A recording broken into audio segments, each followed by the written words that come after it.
Hello, happy Saturday and happy Valentine's to everybody.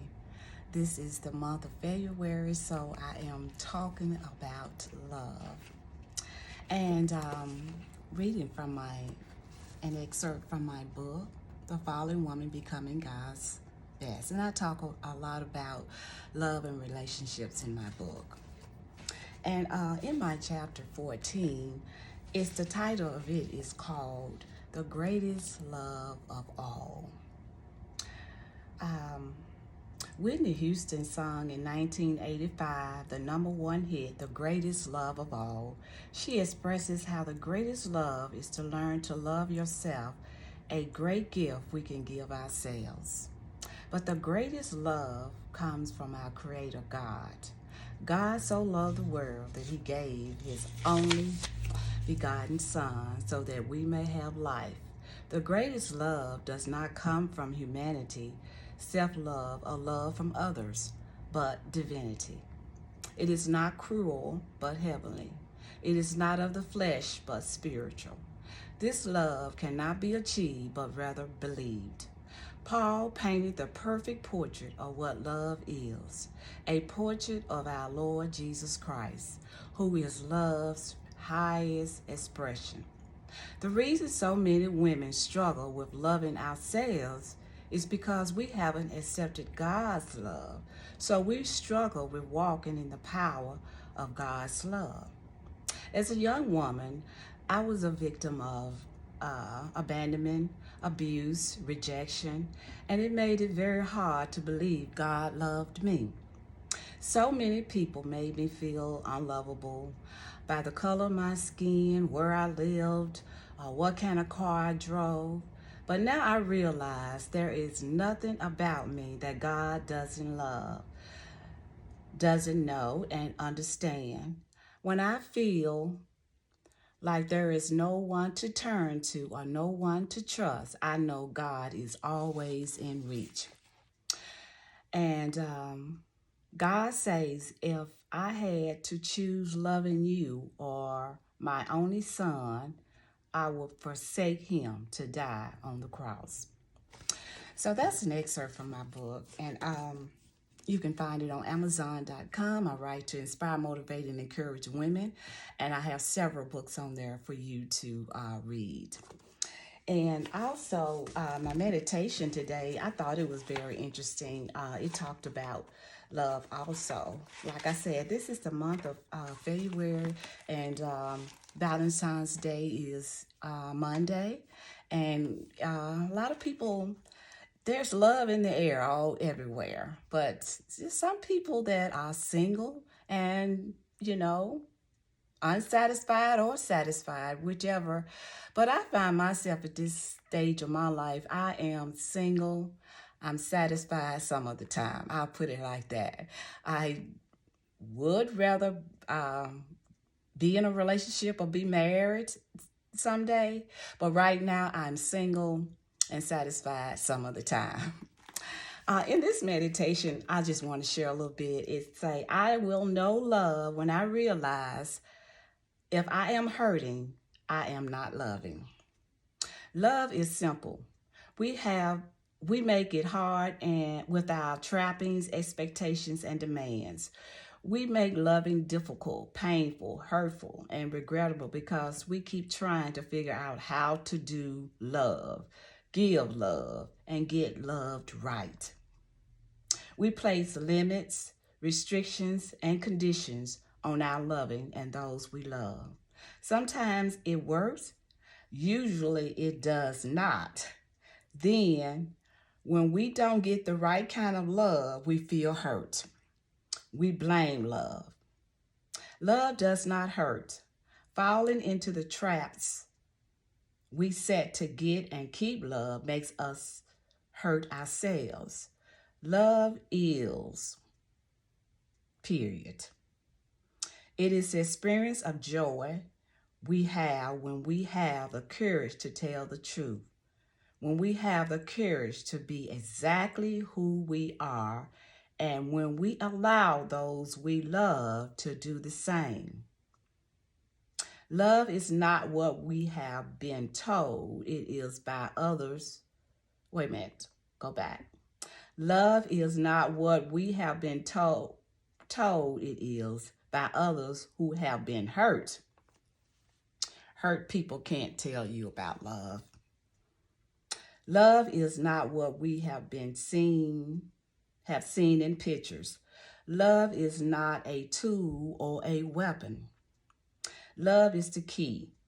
It is the key that allows you to see more in yourself, for yourself, and about yourself than you would have ever dared to show to the world. Love is simple. You simply give love for the sake of love, or you don't. You simply know love and share love, or you don't. You simply are love without demands and expectations, or you will continue to fall into traps and hurt yourself because you fail to acknowledge yourself as the love you keep trying to get right. Until today, you may have believed that there were things you had to do to get love. You may have demanded that others do things to prove their love for you. But just for today, be devoted to evaluating beliefs you hold about love. Take this opportunity to ask yourself whether or not you believe that you are loved, loving, and lovable. Today, I am devoted to identifying the things I place demands and expectations on love. Okay. Love is a many splintered thing. I have a chapter in my book called that. And we all are searching for that perfect love. There is no perfect love. You have to be the best version of who you are. You have to be willing to open your heart to someone and accept that person for who they are. And you both have to be willing to accept each other. It starts with that. And you love is complicated. It's a lot of people are afraid of love or fearful of going into relationships. But I think that what we have to do, we just have to be open and willing to be ready for love. Love is beautiful, and we have to look at it as being a beautiful thing. It's a wonderful experience, and through our whole lives, if you live a long life, you're fought in love many times, and each love is so different. Every love is different, and but to have a healthy love, perfect love, I believe there is a such thing as perfect love. Not saying that everything in the relationship is going to be perfect, but when two people love each other equally, that's perfect love. When two people think about that person 24/7, when that person is on your mind all the time, 24/7, when you think about that person, they you make you want to smile, gives you butterflies.